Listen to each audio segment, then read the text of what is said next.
Que tal?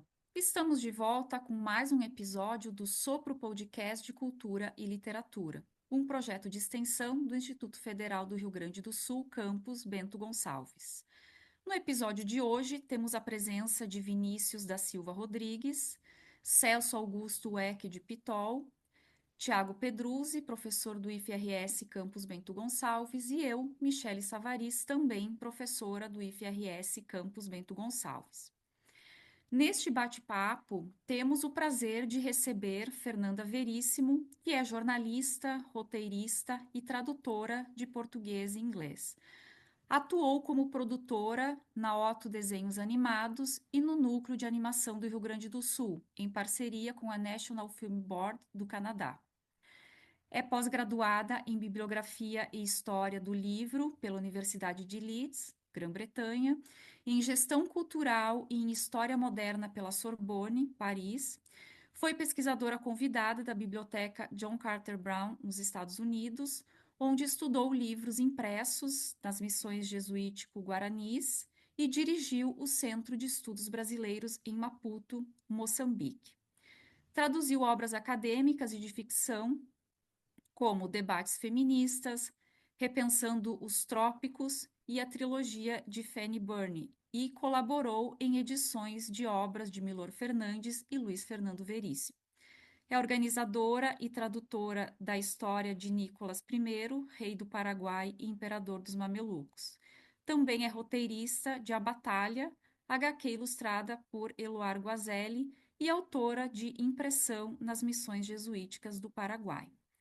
Diante dessa trajetória inspiradora, cabe dizer que a Fernanda é filha do Luiz Fernando Veríssimo e neta de Érico Veríssimo, que é o nosso autor gaúcho responsável pela reconhecida obra O Tempo e o Vento.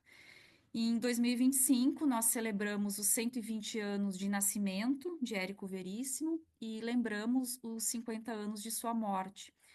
E para nós é um privilégio, Fernanda, te ter aqui no Sopro Podcast para dar continuidade a algumas das nossas ações que buscam, neste ano especificamente, homenagear a obra e o legado desse nosso querido escritor, que é o Érico Veríssimo.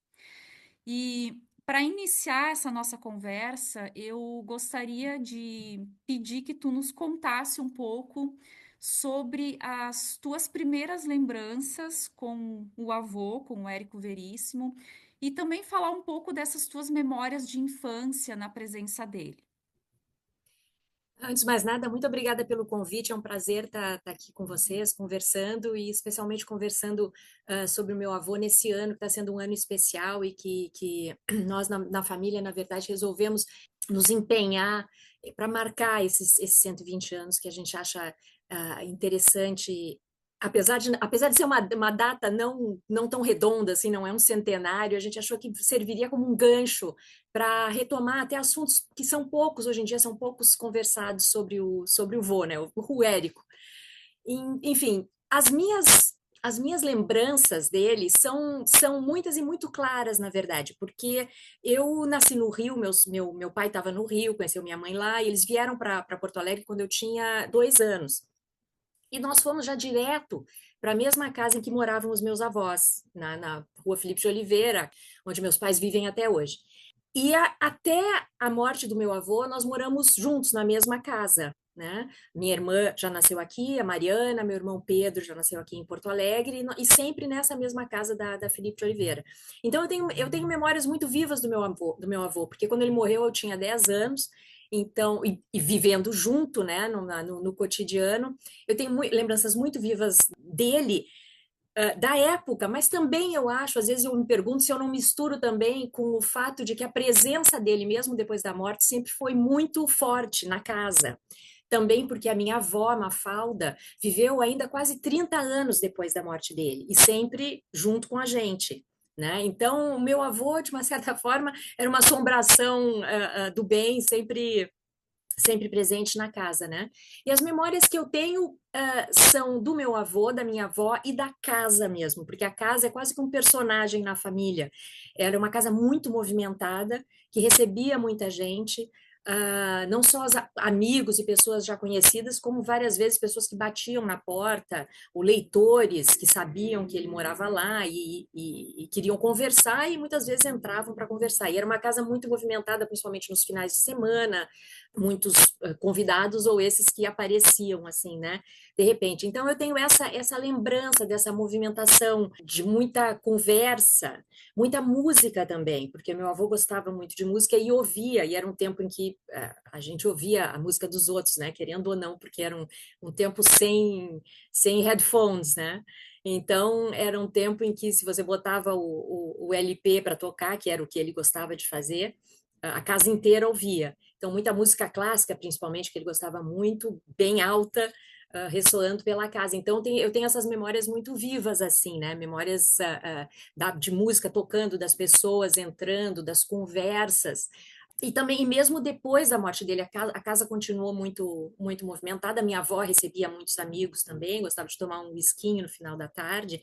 Então, sempre foi durante a vida do meu avô e depois também nessa convivência com a minha avó, era uma casa muito movimentada e da qual eu tenho essa lembrança muito viva, né? Vocês lembram de ele contar histórias ou criar histórias? Tem algumas imagens que a gente acessa nos documentários, enfim, nos vídeos que tem disponíveis no YouTube, e a gente percebe ele muito carinhoso, assim, com os netos ou com as crianças que estavam no entorno. Imagino que sejam vocês aquelas crianças, né? Sim. E ele parecia muito carinhoso, assim, com os netos, né? Daí eu não sei essa parte do contar histórias, como é que vocês recebiam esses momentos, né? Ele tinha umas duas histórias que ele repetia bastante, e mágica, por alguma razão ele gostava muito de mágica, então a gente, eu acho que essa é uma cena que tem num filme, no curta-metragem do Fernando Sabino e do Davi Neves, ele brincando com os netos, daí somos eu, minha irmã e meu irmão, Mariana e Pedro, e os meus primos, os primos americanos, que naquela época estavam morando em Porto Alegre, a minha tia Clarissa, que tem 90 anos agora, mora 70 nos Estados Unidos, mas naquela época eles passaram 4 anos em Porto Alegre. Ela, o marido e os 3 filhos, os meus primos, o Mike, o Paul e o Edward. E eles não moravam na mesma casa, mas estavam sempre por ali. Então tem essa cena realmente que ele está fazendo uma mágica numa mesa, era uma mágica que ele adorava, que a gente já sabia como era, mas sempre se divertia de qualquer maneira. E umas outras histórias, eu acho que tem também uma história em que uma brincadeira que ele faz imitando um samurai, aquilo ele repetia bastante, também a gente já conhecia, mas era sempre divertido. Eu me lembro de ficar muito no escritório onde ele trabalhava, passava o dia lá, minha avó às vezes ficava sentada junto e eu ficava sentada no sofá ou fazendo tema de casa, né, o dever, ou só ficando por ali. E era uma pessoa, ele era muito carinhoso, muito gentil, uma presença muito amorosa, né, na casa, assim. Então, eu tenho mais de histórias eu não me lembro, mas dessa presença carinhosa eu tenho uma lembrança muito forte. Fernanda, a tua trajetória assim profissional, ela envolve uma formação muito voltada à história e à tradução, né, flertando também com a literatura. E a gente vê, obviamente, que é inevitável pensar nas possibilidades de influência que existem da tua família na tua formação, né? Tu percebe isso conscientemente, assim? É algo que tu já parou para pensar, que talvez num primeiro momento tenha sido uma coisa mais natural, mas depois olhando para trás talvez tenha havido alguma influência? Ou é algo que tu sempre entendeu assim como uma influência clara, né? A tua formação na relação com a obra do Érico, com a trajetória do Érico, com essa lembrança e toda esse mito, né, que existe em torno da figura do Érico Veríssimo na nossa cultura brasileira?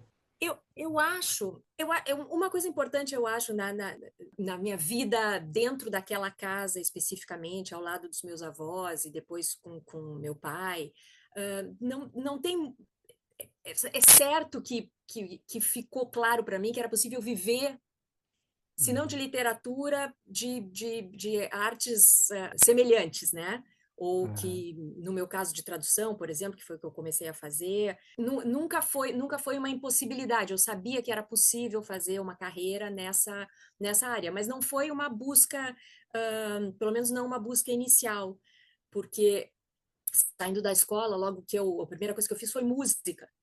Então, apesar de também ter a ver com o ambiente onde eu estava, né? Onde a música, meu avô não era músico, mas gostava muito de música, meu pai também tocava, enfim, minha mãe também é música, toca piano e tal. Então não foi, mas nem uma coisa nem outra. Eu nem conscientemente me distanciei, nem acho eu conscientemente me aproximei também. Foi um pouco o caminho que as coisas foram tomando, assim. Eu não tenho uma trajetória muito óbvia, acadêmica, inclusive, porque eu fiz várias Uhum. coisas pelo caminho, trabalhei com animação, não tem nada, Aham. não tem nada a ver. Eu entrei primeiro na Universidade de História, que saí no meio, fui para música, também não Uhum. terminei, acabei no jornalismo, que finalmente resolvi terminar, mas, enfim, são sempre áreas meio que adjacentes, assim, né, Uhum. que se misturam.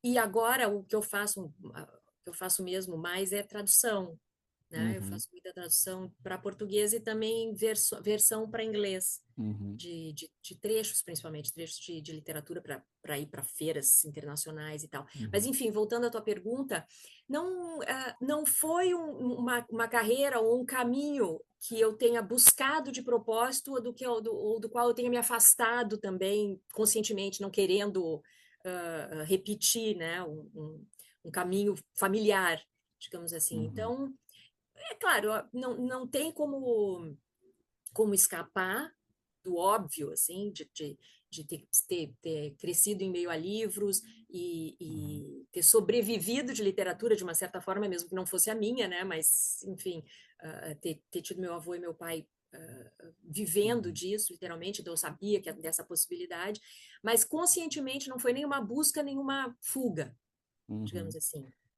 E aí a gente vê na tua biografia, assim, essa tua relação acadêmica também com a área de história e publicando livro de pesquisa histórica também, mas tu também publicou uma história em quadrinhos, né? Então tu tem uma obra também como roteirista, como uma obra artística também, né? Autoral. E aí eu aproveito também porque a gente quer também que tu fale um pouco sobre para os nossos ouvintes sobre ti, assim, para depois a gente retornar ao Érico. Como é que foi essa experiência de fazer uma história em quadrinhos? Tu sentiu, talvez pela primeira vez, esse peso, assim, dos ficcionistas da família te influenciando ou trazendo algum tipo de pressão, vamos dizer assim, né?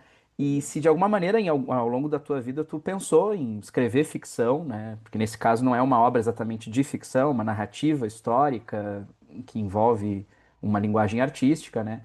Enfim, como é que foi essa experiência e em algum momento tu pensou em fazer ficção? Tem alguma obra na gaveta? Enfim.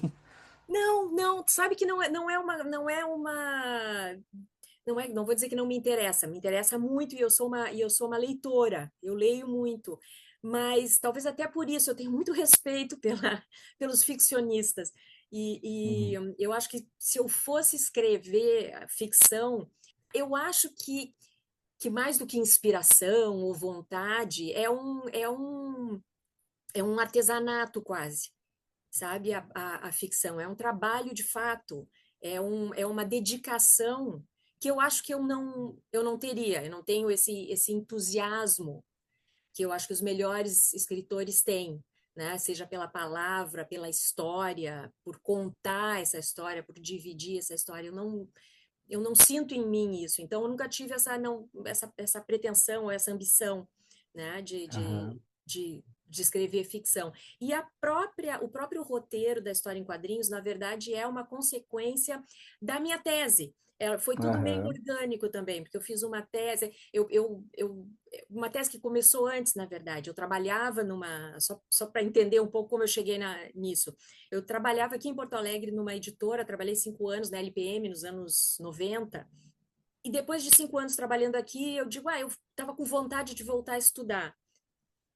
Se possível, ficando nessa mesma área editorial, mas não buscando aprender mais técnica, ou comercial ou funcionamento de editoras, mas uma coisa um pouco mais teórica, porque eu estava trabalhando em produção. Então eu queria uma coisa um pouco menos pé no chão, digamos assim. E daí acabei encontrando um curso de bibliografia e história do livro, que era uma área sobre a qual eu não sabia nada, na Inglaterra, um mestrado, e que realmente me abriu o caminho. Eu descobri a bibliografia, a história do livro, enfim, principalmente a história anglo-saxônica do livro, nas minúcias, o livro como objeto, a comparação de diferentes edições dos textos, enfim, um mundo que eu não conhecia, que eu descobri, uma coisa quase esotérica, na verdade. Quando eu fui fazer esse curso, era eu e um outro colega, tinha mais professores do que alunos, é um curso maravilhoso. A gente fez um livro numa prensa manual, então era uma coisa assim, completamente, um pouco para entender como é que se fazia, depois que antes da impressão industrial, né? Então eu fiz esse mestrado, descobri essa área da história do livro. Enfim, alguns anos se passaram, eu acabei entrando num doutorado. Eu estava nessa época na França, entrei primeiro no mestrado lá também, já nessa área, e acabei entrando para um doutorado de história, porque na época o Luiz Felipe de Alencastro estava dando aula na Sorbonne ainda, ele agora está Aham. aposentado, né? E eu, na cara dura, procurei o Luiz Felipe e apresentei esse projeto que eu tinha de usar o que eu tinha aprendido no mestrado na Inglaterra para livros pouco conhecidos no Brasil. E o que havia de menos conhecido no Brasil, tipo na origem da bibliografia, digamos assim, não era ainda Brasil, mas enfim, na região, eram os livros que eu nem sabia na época quando comecei, nem sabia que existiam livros impressos nas missões. Aham. E para falar sobre os livros impressos nas missões, uma pesquisa enorme, os jesuítas escreviam muito, né?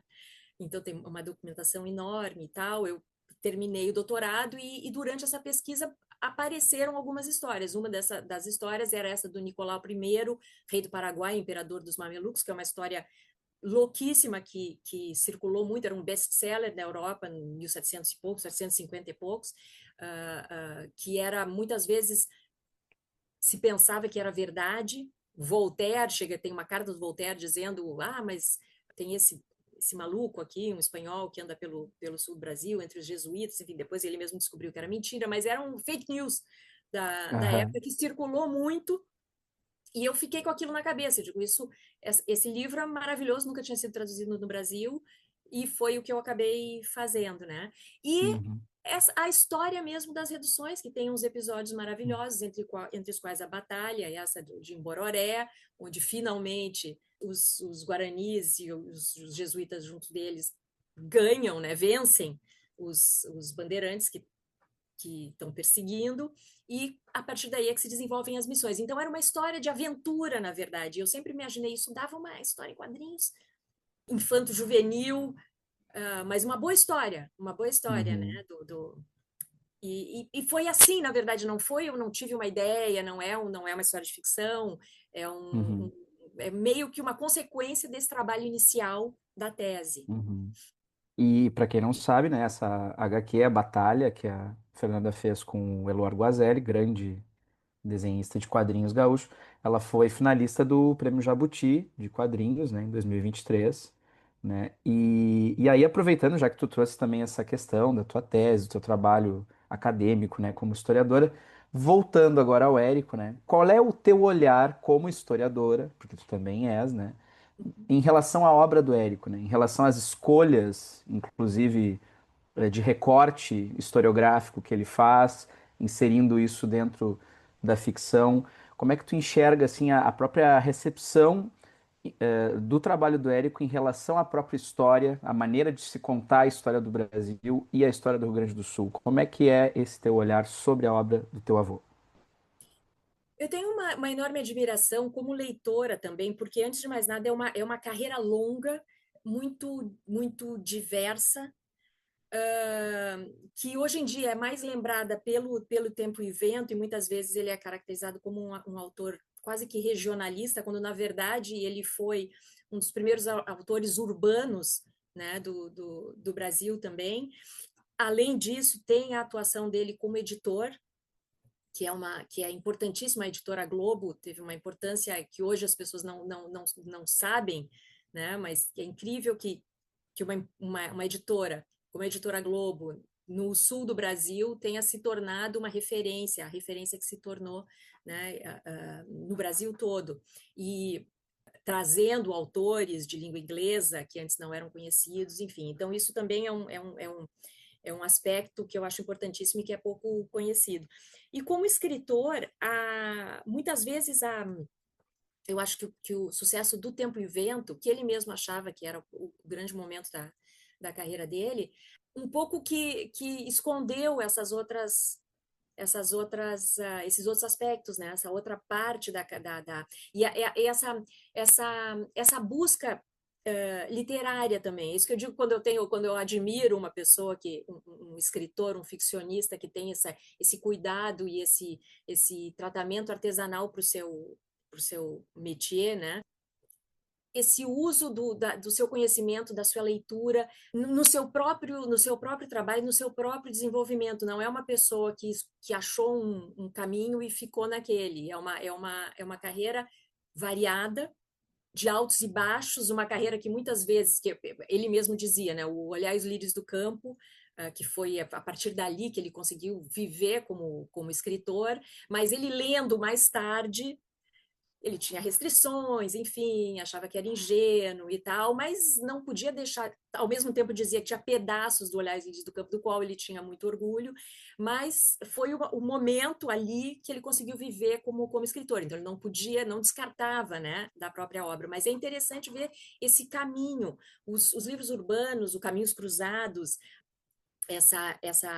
essa experimentação com o contraponto do Huxley, né? Então tem essa consciência do que se passa em torno dele na literatura mundial, e essa vontade de se inserir nessa literatura mundial e não numa literatura regional, né? Isso eu acho importante, eu acho admirável também, porque eu acho que teria sido muito fácil ele ele mesmo se considerar um autor regional. Eu acho que não é isso que acontece.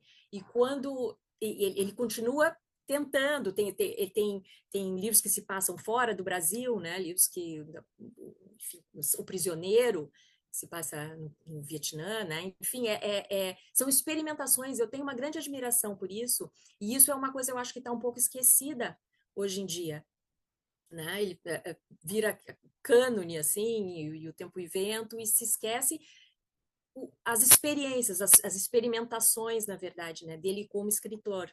Então isso eu acho incrível. E em relação ao Tempo e Vento, é sempre uma pena que as pessoas só leiam O Continente. Eu acho que as pessoas que era importante dar uma respirada, respirar fundo e ir em frente, porque vale a pena.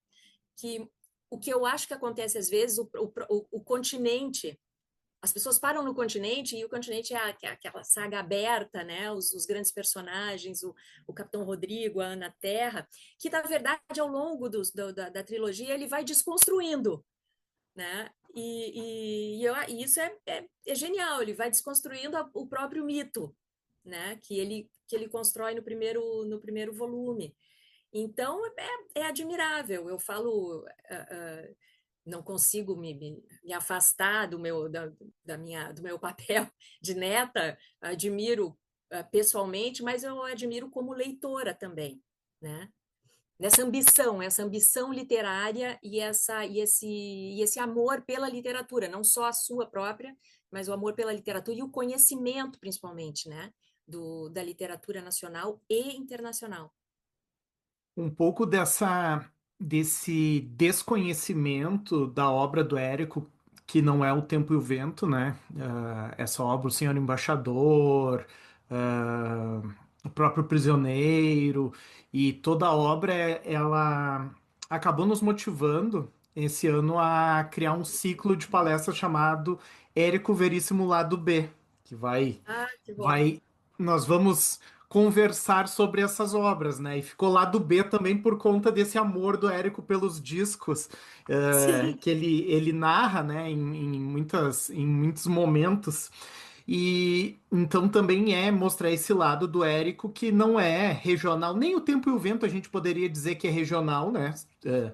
Só essa leitura é uma leitura muito brasileira, quando a gente pega os comentários externos, estrangeiros ao Tempo e o Vento, a gente vê que não leem ele dessa forma, né?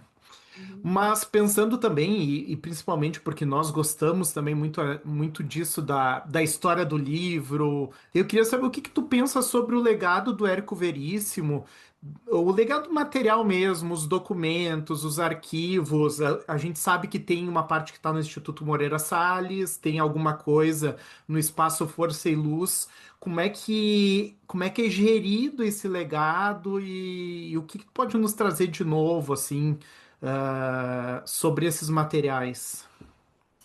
Olha, até esse ano, justamente pelas comemorações dos 120 anos, foi um pouco um gancho para a gente reativar a associação, a LEV, né, que é a Associação Acervo Literário Érico Veríssimo, que foi formada lá nos anos 90 pela Maria da Glória Bordini, a Regina Zilberman também, e que começou essa catalogação.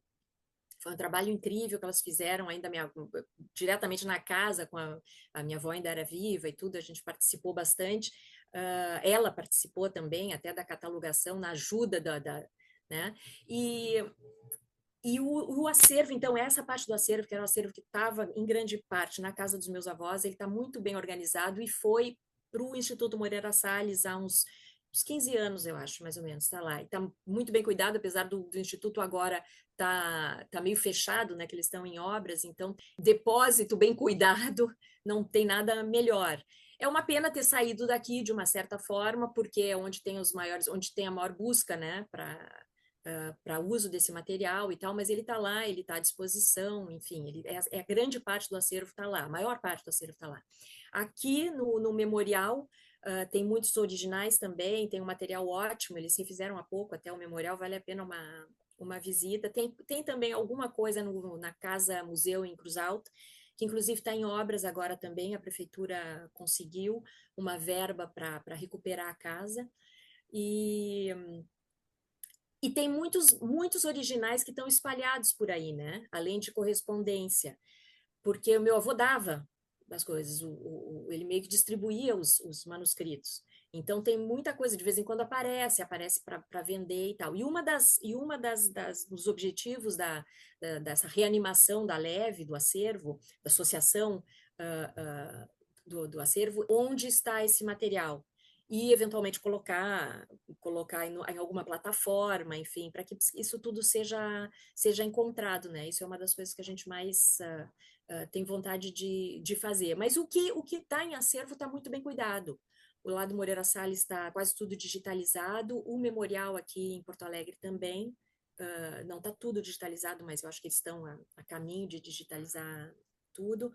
Mas tem muita coisa espalhada ainda, e isso é um dos nossos objetivos é esse, é mapear esse material para que ele possa ficar acessível, né? E possa ser usado. E o material também da editora. Eu acho que ainda tem um trabalho bem interessante a ser feito sobre a editora Globo, enquanto meu avô estava lá, e ele nunca se afastou completamente, mas enquanto era editor e também depois. Tem não sei se vocês conhecem o trabalho da Paula Ramos, Paula Maravilhoso, né? Teixeira, que é Hum, maravilhoso, né? Sobre a Globo, sobre as capas, sim. é incrível, aquele livro é maravilhoso. Ela tem um material muito bom também, né? Essa parte gráfica da Globo, né? Inclusive, Fernanda, lendo a tese, o livro da Paula Ramos, eu descobri que o Érico também fazia, né? Ele chegou a fazer Sim! quadrinhos, né? Ele chegou a ter uma página de quadrinhos, né?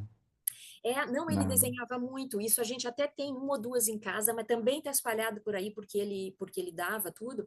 Ele tinha umas tábuas que ele botava no colo para ver os manuscritos, para corrigir, né? E enquanto ele corrigia, ele desenhava nas tábuas. Então, tem tábuas todas desenhadas. Ele desenhava muitos personagens também, fazia mapas. Né? Os manuscritos do Vô são incríveis para pesquisa, na verdade.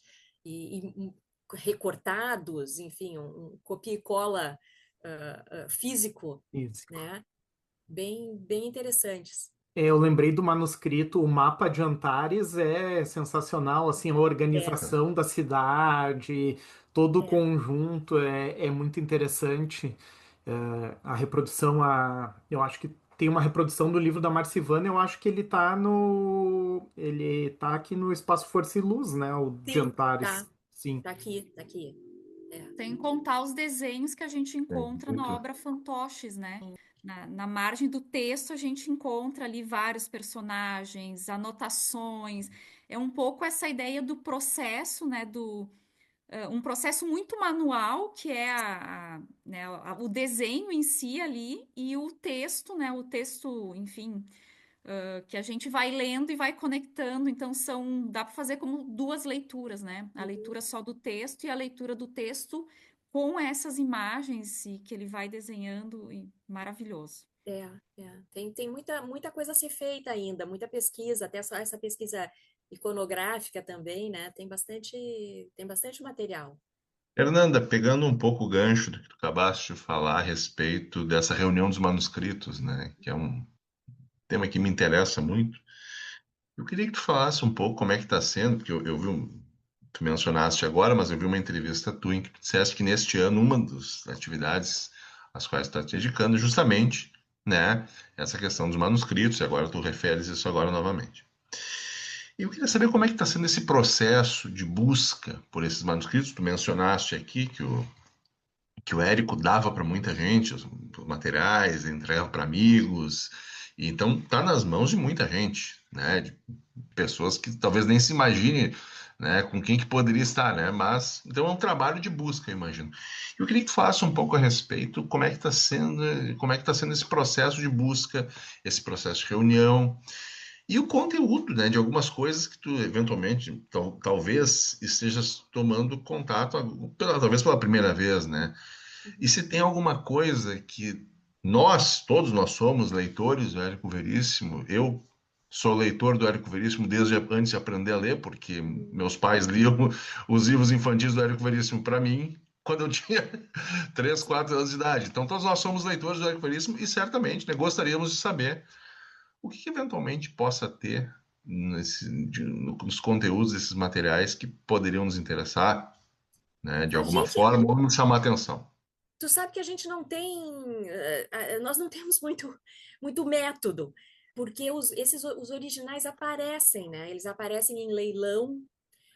Às vezes tem um neto, um bisneto, as pessoas em geral querem vender, a gente não está comprando, a Leve é uma associação sem fins lucrativos e sem verba, em princípio, então a gente meio que encaminha, talvez outras instituições queiram comprar, porque o nosso interesse, na verdade, não é ter o acervo, o nosso interesse é que o acervo esteja disponível, né? Porque não tem gaveta ou numa caixa, não tem interesse nenhum, tem casa, né? Não há razão para isso.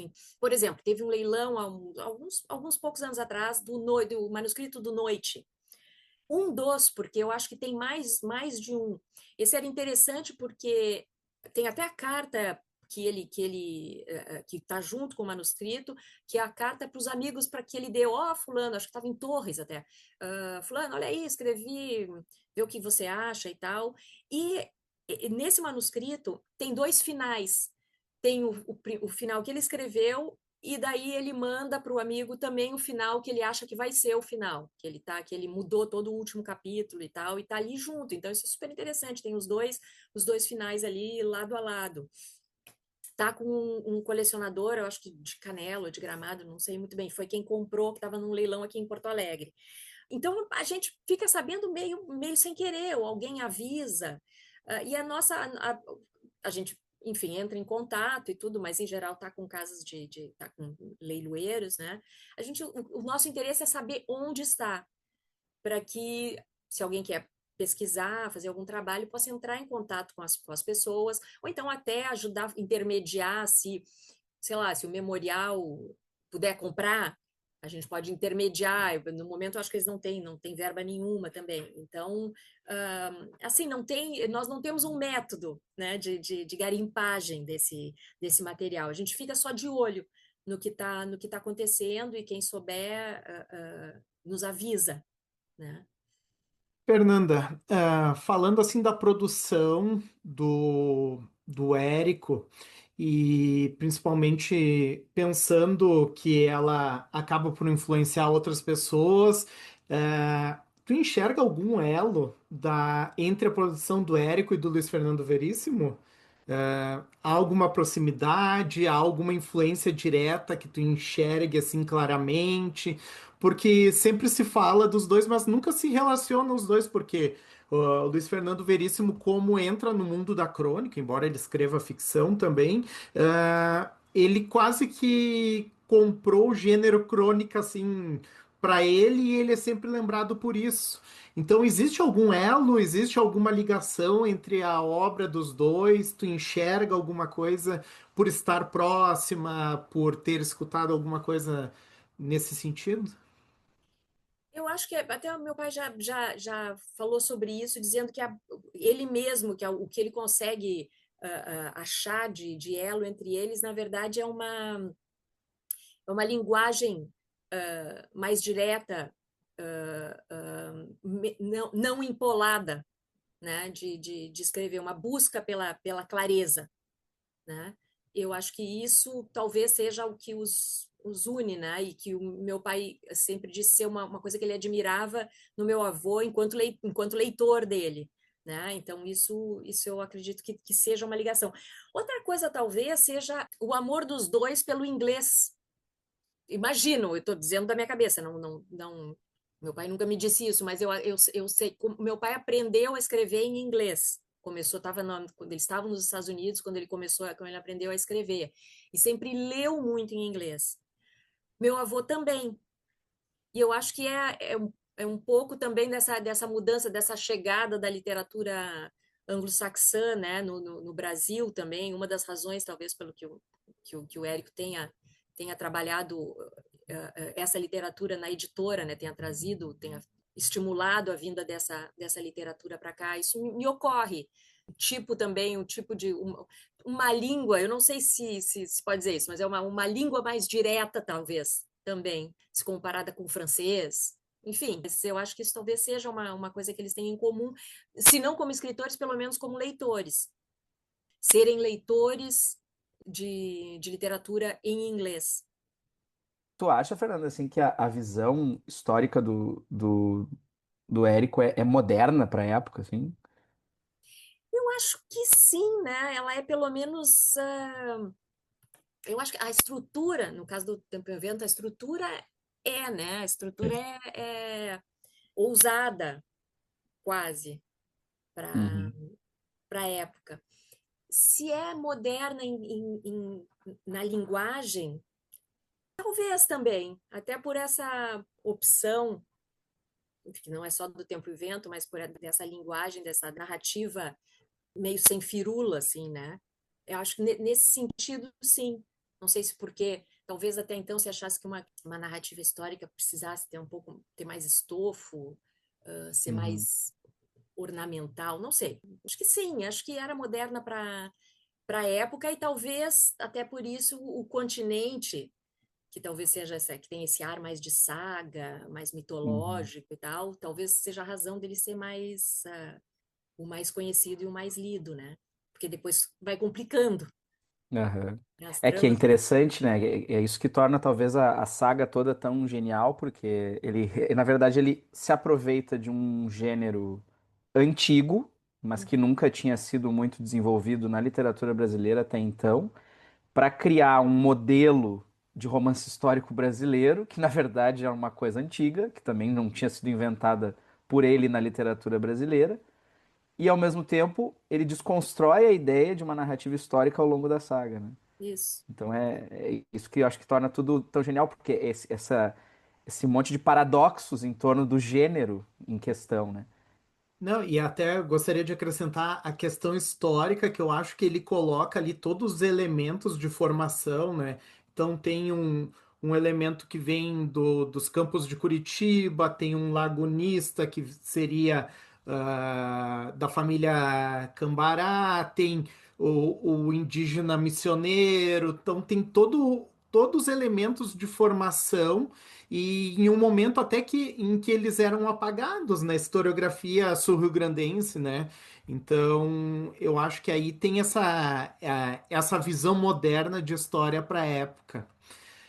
Mas falando também dessas descobertas, ao pesquisar há umas 2 semanas, não sei como é que eu caí, eu acho que eu estava pesquisando alguma coisa sobre o Borges, eu encontrei a lista dos indicados ao Nobel de 1974 e o Érico Veríssimo estava lá. E aí eu pensei, "Pá, nunca tinha ouvido falar sobre isso, e aí eu dei uma pesquisada na internet e vi que havia sido encontrada ano passado uma carta do Érico agradecendo a indicação ao Pen Club de São Paulo, né? Então, essa indicação ao Nobel, o que que tu pensa sobre ela, né? Eu imagino que se o Érico tivesse vivido mais alguns anos, talvez ele tivesse recebido esse prêmio, pensando em todo o conjunto da obra e o que ele poderia vir a produzir posteriormente, né? Então, como é que chegou essa notícia na família e como foi interpretada por ti e pelos. Tu sabe que para nós foi meio surpresa também. Para ser bem sincera, eu não sei nem como é que funciona qual é o sistema das indicações, né? Se a pessoa realmente recebe uma indicação, assim, eu não sei como é que funciona. E eu não me lembro, bom, na época não me lembro disso, mas eu não me lembro de ninguém falar nisso também. Exatamente. Não me lembro não me lembro do vô nunca comentar isso, nem. Então foi uma surpresa também. Eu não sabia dessa indicação, mas mais uma vez, eu não sei como é que funcionam essas indicações, né? Se no caso o Pen Club se apresentou o nome, se é sempre assim, se são instituições de cada país que apresentam. E as Ah, traduções a gente encontra, né? No Muito. espanhol tem o continente traduzido, traduções para alemão, para o inglês, virou filme na Argentina, Olhar os Lírios do Campo, então ele era reconhecido, né? é isso, tanto ele quanto o Jorge também servia para alimentar implicâncias, né? Uhum. O problema de ser popular, né? De ser muito lido também, que eu acho que é outra coisa incrível, admirável, na verdade, na carreira do Érico é isso, é ser um escritor, um grande escritor, que era também um escritor popular, né? Um escritor lido de fato. E isso era Isso uma coisa que ele mesmo que ele dizia, eu não essa foi a frase dele. Eu não desejo ser um writer's writer, não quero ser um escritor só para escritores. Me parece consciente nele, né? sim, sim, Esse sim. desejo, né? Eu acho que era sincero isso, mas também muito consciente do que uma certa crítica paulistana, digamos assim, podia achar disso. Eu acho que isso também ele estava muito muito consciente desse problema entre aspas, né, o de não ser um escritor de escritor, né, ser um escritor de público, mas foi uma escolha, né? E até pensando nessa dupla Érico e Jorge Amado, o Jorge Amado foi aceito pela academia muito antes do que o Érico. Claro que a gente sabe que tem questões políticas ali, o Jorge Amado era alavancado também pelo Partido Comunista, tinha tudo isso, ganhou o prêmio Stalin de literatura e tudo isso, mas também ele tinha esse forte apoio intelectual da esquerda intelectual, né? E o Uhum. Érico sempre teve uma posição humanista mais do que partidária. Então também às vezes ele não era compreendido, né, dentro desse É, contexto. é. Não, até isso eu acho incrível, acho que ainda tem muita coisa a ser falada, porque às vezes são assuntos mais espinhosos, assim, né, ou mais complicados, mas que estão aí para serem debatidos, né, e que fazem parte também dessa carreira, né, desse carreira pessoal e profissional, e de intelectual público também, né, não era uma pessoa que gostava de conflito, mas uma pessoa também que não fugia não do conflito, mas da resposta ou do debate público. Então, também isso também é interessante, justamente por ser uma pessoa que teve que viveu em público de uma certa forma, né, como um autor conhecido e lido, né, e que era buscado muitas vezes para se manifestar sobre diversos assuntos, né, políticos ou não. O Érico, Pra- importante ressaltar também, ele viveu durante, aqui vou pegar emprestado uma expressão do Oswald Spengler, né? Os anos de decisão, os anos decisivos 30 e 40, Hum, em que tomadas de posição, né, política e adjacentes às posições políticas eram quase que uma obrigatoriedade para os escritores. Os escritores, eles se posicionavam, seja muitas vezes na extrema direita, na extrema esquerda, uhum, e, enfim, isso foi um período muito difícil para escritores que, em princípio, não teriam uma identificação com um partido ou com outro, né? Mas ele sim, viveu esse período que era quase uma obrigatoriedade. O escritor tinha que assumir uma bandeira, é, é. né? Para amenizar essa discussão, a gente vai colocar uma enquete nas redes sociais do Sopro, né? Seria o prêmio Stalin mais importante que o Nobel? Né? Qual prêmio você acha mais importante? Nobel, Açorianos ou Stalin? Né? E aí eu acho que a gente deixa a discussão leve Açorianos, que é o prêmio do nosso país, Rio Grande do do Sul, nosso né? país, Claro, exatamente, né? claro. É tipo Açorianos, aí depois o prêmio Stalin, depois o Jabuti, depois o Nobel, né? Exato, exato. O Jabuti, pelo menos, ele ganhou. Ele É, ganhou. exato. Eu quero invocar aqui a Fernanda Leitora para falar um pouquinho mais sobre essa produção do Érico, que é muito grande, né? Já comentamos aqui, e acho que é do conhecimento de todo mundo que quando se fala em Érico, a primeira obra que vem à cabeça geralmente é O Tempo e o Vento, né? Mas quando nós pesquisamos um pouco mais e nos apropriamos dessa produção, a gente vai ver, encontrar N obras, né? E inclusive essas que o Thiago comentou antes, que vão fazer parte do nosso curso lá do B, Érico Uhum, Veríssimo. Além de contos, né, que também não é uma coisa que se fala muito, mas os contos do Érico são incríveis. uhum, E alguns deles, inclusive, essa semana conversava com o Thiago que tem uma aproximação com um conto fantástico da literatura latino-americana, que sempre uhum, se coloca na literatura latino-americana esse crédito, né, da literatura fantástica e que no Brasil, né, a gente não produziu literatura dessa forma, né, com essa intensidade que se produziu na América Latina, nos países hispânicos, né? E a gente encontra no Érico Veríssimo algumas coisas assim bem uhum, interessantes, então até para os ouvintes, né, que querem se aventurar a conhecer um pouco mais do Érico Veríssimo, fica a dica da leitura dos contos. Mas eu queria te perguntar, dentro de todo esse conjunto de obras escritas pelo Érico Veríssimo, tu tens alguma preferida, alguma que tu releu mais vezes, ou que tu tem algum carinho por ela diferente? E se tem, por quê?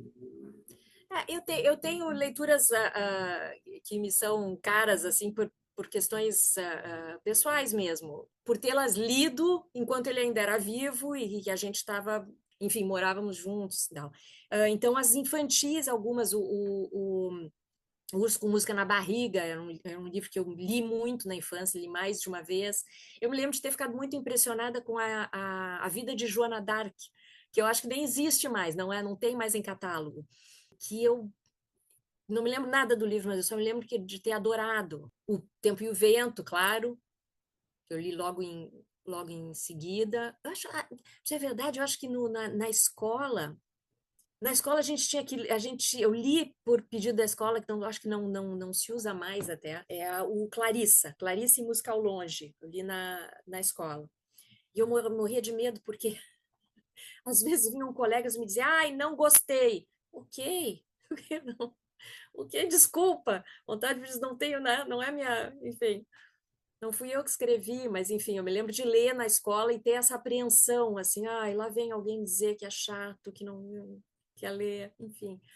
Mas desses mais infantis ou infanto-juvenis, eu me lembro, assim, com muito carinho desses específicos, do Urso com Música na Barriga, da vida de Joana d'Arc, de ter ficado muito impressionada. Tibiquera também, que hoje não está mais em catálogo também, e eu entendo que não esteja, porque era para ser um livro histórico, mas que, enfim, envelheceu nesse sentido, né? Não pode mais ser usado dessa maneira, mas que eu me lembro de ter adorado ao ler também. Então seriam esses, assim, essas leituras mais afetivas, né? Principalmente essas do infantis e infanto-juvenis. E tem o Incidente em Antares também, né? Claro que até teve uma edição comemorativa, agora saiu há pouco tempo, e que é um livro que se mantém, né? É um livro, talvez tenha se tornado até mais atual, um livro importante esse. Então, esse também foi um livro que me impressionou na época. Eu preciso aproveitar e contar aqui uma coisa meio anedótica aqui, porque tu trouxe essa questão do compartilhamento da leitura quando tu era estudante, assim, na escola, né? Os colegas falando. E eu, né, comentando aqui agora com os ouvintes, né? Sou professor da filha da Fernanda, né, bisneta do Érico Veríssimo, a Lucinda. Beijo pra Lucinda aí, que tá nos ouvindo. E a primeira aula que eu dei para a turma dela, a primeira aula da história, ela está se formando agora, a primeira aula que eu dei para a turma dela, eu estava falando sobre o conceito de representação para os alunos. E eu usei para fazer uma distinção ali a questão da história, né? Como é que se conta a história, como é que se conta a história na literatura e tal. E aí eu mencionei, né? Romance histórico, narrativa histórica, mencionei o Érico. Aí daqui a pouco um colega dela levanta a mão assim, professor, temos uma parente aqui do Érico Veríssimo, assim. Direto, eu, pá, como assim?